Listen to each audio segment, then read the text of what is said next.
there, and thank you for joining me for today's live reading of Savage Start, a high school bully romance, Hidden Valley Elite Prequel by Isla Vaughn, and this is presented by Itsy Bitsy Book Bits. Chapter 1, Riley. This area wasn't like the others, not a trailer park in sight. We're going to have to step up our game, I told Mom from inside the swanky grocery store where we had stopped to pick up a few things. We moved around a lot. Based on the wary glances from the patrons, I would have to assume an identity other than the goth one I was sporting. This is the last of our money. Mom swept her gaze around the high-end market. I'm going to go out and get a real job this time. She seemed excited about this town and the opportunities she'd yet to share. I was going along with it. Maybe California would be fun. It was the first time we'd been in this state, and I might as well make the best of the weather and scope out places with the potential for cliff diving, my favorite pastime. It had never been something I could pursue publicly. No teams. I knew never to draw attention to myself from the media, either print or social. I picked up an avocado, eyeing the price. These were expensive compared to where we usually shopped. I was almost afraid to touch anything. Mom, I called her over from where she was putting 4 apples into the basket slung over her arm. She glanced back at me and winked. Her hair, dyed chestnut with chunky blonde highlights, was piled on top of her head in a messy bun. Animal print heels, a matching blouse, and tight jeans completed her Jersey look. We're getting the essentials. Grab 4 avocados, some spinach, and tomatoes. I'll get the bread, broccoli, and some chicken. Meet you at the checkout. I went for the giant avocados, gently squeezing to test their level of firmness until I found the perfect give against the skin. I selected 4 tomatoes before plucking a bag of baby spinach from an open refrigerated shelf. Juggling the produce, I made my way toward the front of the store, balancing everything in my arms while observing the other customers with their preppy, expensive clothes, jewelry, and natural makeup. On the other hand, I wore a black long-sleeve shirt with DIY holes strategically added, thick black liner that extended into wings, and almost black lipstick. My dyed black hair was piled on top of my head. Chunky silver adorned every finger, and a black leather band with silver studs nestled comfortably on my wrist. Doc Marten-style boots completed the outfit. I looked dangerous, with a side of "don't fuck with me" that had served me well at the last high school I'd attended for a portion of my sophomore year. No one had batted an eye at the goth emo chick I'd become to blend into the gang-ridden town. It was very different here, and I was drawing too much attention. I noted the styles worn and would change everything soon, before the start of my junior year. It was the middle of summer. I had time to make the necessary adjustments. My natural auburn hair would fit in perfectly. I hadn't done the natural Riley look in years. Usually, Mom and I dyed our hair with each new town we planned to hit. This dye job was temporary, but it would take weeks until it was entirely out of my long strands. Returning to what I actually look like would be an unusual and refreshing change. We opted for the self-checkout. I bagged as she scanned. After we paid for our groceries, we walked to Mom's car. It wasn't in terrible condition, even though the Mustang had seen better days. My ride was back at the rental. We'd made do with one car for a long time, but when I turned 16, Uncle Ronan made sure I had wheels. It was a sweet midnight blue Dodge Charger that he'd given me for my birthday, souped up to compete in NASCAR if I had been into that sort of thing.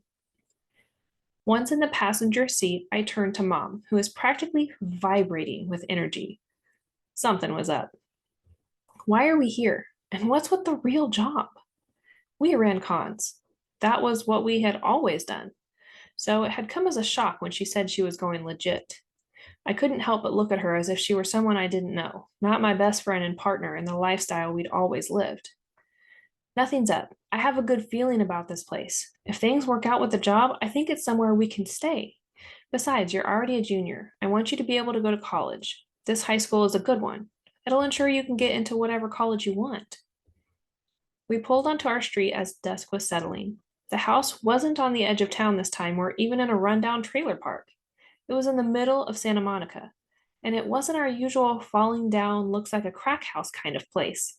The outside had a few minor issues because of lack of upkeep, but I didn't care. The rental was a brick duplex. It had shutters and high ceilings, and instead of sharing a room with Mom, I had my own. The furniture was the bare minimum, but that was okay. We could find stuff if we were staying here for a while. The longest we'd been in any place was a year. Then things either went south or mom got nervous and itchy to move, so we had. What kind of job are you thinking about? She'd worked before, but it was always to get close to her mark. I had assumed this would be the same type of situation. A large law firm is hiring personal assistants for some of the partners. The pay and benefits are fantastic. What about the partners? I put the tomatoes and avocados in a shallow bowl on the island while she put the apples and spinach in the fridge. Are you targeting one of them? A big grin spread across her face and her eyes sparkled with excitement. And was that joy? I leaned against the counter, confused by the entire situation. Where was the plan? The details about the people I had to get close to, gaining their trust, and ultimately inside information that would help mom with the score. We hadn't talked about any of that yet. Granted, we'd mainly communicated over speakerphones as we drove our cars to Santa Monica. Mom had mostly spoken about my diving and joining the school team. She thought I could get an athletic scholarship, but that meant attention and possible write ups in the paper, right? I wasn't sure. I knew I had to fly under the radar, so what was with the change in attitude? No, I'm not targeting anyone. I know one of the partners, the owner, from a long time ago. It's just a great opportunity for both of us where we can be ourselves in public. That's a first. I'm not sure I know how to do that. Right? Mom's infectious, throaty laughter filled the kitchen. It's been a long time for me too, but it's a fresh start where you can make friends and do the things you haven't been able to do before. I mean it, Riles. She grabbed both my hands. Things will be different this time. It was nice to see her so carefree for the first time in forever. No matter where we'd been, she'd had one eye over her shoulder, watching for disaster to strike. My mind filled with an image of her face, bruised and beaten, and I barely suppressed a shudder of fear. What had changed that made her feel safe? Because according to her, we never were. Eventually, I would get to the bottom of what she was up to, if only to make sure she wasn't deluding herself into thinking this false utopia would protect us instead of leaving her, both of us, vulnerable to attack. Something was up, but I kept that to myself. If mom thought she could keep secrets from me, she was wrong. Raylan may have started the game, but I'd perfected it. Chapter 2 Cole. Tonight was a 4th of July party hosted by my cousins Phoenix and Shane. They'd thrown one every year since we were in 5th grade, and each had been better than the last. The fraternal twins were going into their sophomore year of high school, like my brother, Damon. All of us played football for Hidden Valley Academy. This was my junior year. When NCAA rules allowed coaches to talk to me, I had big plans. Take the high school football team to states my last 2 years, secure the wins, and gain the attention of the coaches from Thane University for a full ride scholarship. Damon and I didn't need scholarships to attend college, but our cousins did. Everything was going as planned until I walked out of my room to the unmistakable sound of mom and dad arguing. I couldn't remember when they'd gotten along, but it seemed to be getting worse, and thank fuck I would be out of here soon. The farther I went down the hallway, the clearer their voices became, particularly mom's. You can't go. It's a weekend, and you should be home with the family. Dad's reply was muffled, but I could imagine he'd said there was no canceling the trip, that it was business related. I doubted his trips ever were. There was a second of silence, and the front door slammed, and I cringed as Mom screamed at the top of her lungs, which was followed by the sound of her footsteps thundering up the stairs. As I passed Damon's door, I pounded on it, yelling, "Ready?" In a minute. He had to have heard the fight too. They had argued in the foyer. It was better when they fought in their room, as it was on the other side of the house. Their constant bickering was exhausting. I hated how he treated her, that he cheated on the regular. The sound of the garage door slamming preceded a car leaving the driveway. Dad must have left. Mom would crumble or go ballistic at him, leaving in the middle of their discussion. Not that it had been a discussion. A crash sounded from outside, followed by Mom's blend of yelling and crying. I left through the front door to see what could have happened and almost tripped over a pile of Dad's suits. One of the neighbors across the street stood on her porch watching Mom make a scene from the open upstairs window. We lived in a gated community, our house the nicest one on the beach, and this was what Mom wanted our neighbors to witness? I didn't care. Fuck them. But I knew Mom would care what the neighbors thought when she came to her senses. She wanted the perfect family, the perfect marriage, and the ideal image. We were anything but. I sidestepped a handful of watches that crashed on the cement driveway. This had to stop. I grabbed an armful of Dad's belongings and headed inside, dumping what I'd gathered near the bottom of the stairs before I took them two at a time.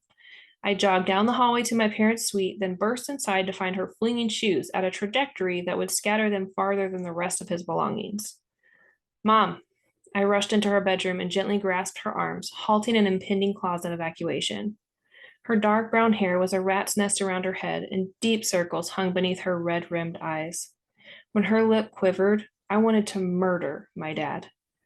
Why can't you just let it go? The words tumbled unchecked from my mouth. She had a beautiful house with nice shit. Material things were so important to her. I didn't understand her destructive tendencies when she was trying to keep Dad by her side. He's never loved me. A tremor ran through her body. I thought I could change him. I had so many plans. Anger tore through her dull eyes, bringing light to them that had been missing. Having you, her hand cupped the side of my face, changed everything. But it didn't last. Nothing with that man does. She wasn't making sense. A scuff sounded behind me, and I released her. Damon leaned against the door. Cleaning house today? He joked with her, and it usually brought her off the ledge. I didn't have his affinity for making light of our parents' fucked up relationship. All it did was harden me toward them and marriage. We exchanged glances that Mom didn't notice. It was what Damon and I did. He would calm her down in a way I never could, disguising how much he despised her. I didn't feel quite the same way. I hated our dad, while Damon tolerated him.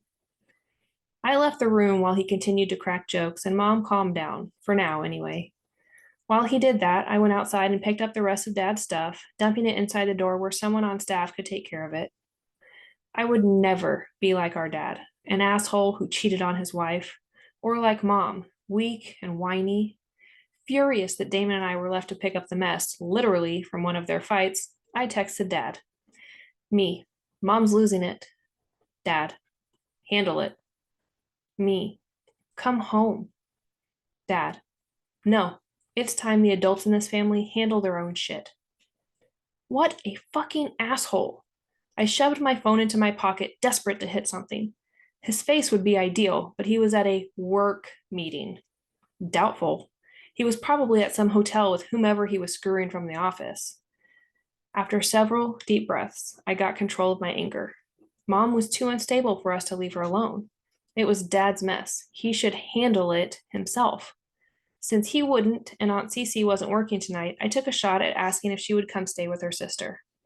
Damon and I had a party to go to tonight, and nothing was going to stop us, especially one of the fights between our parents that happened on the regular.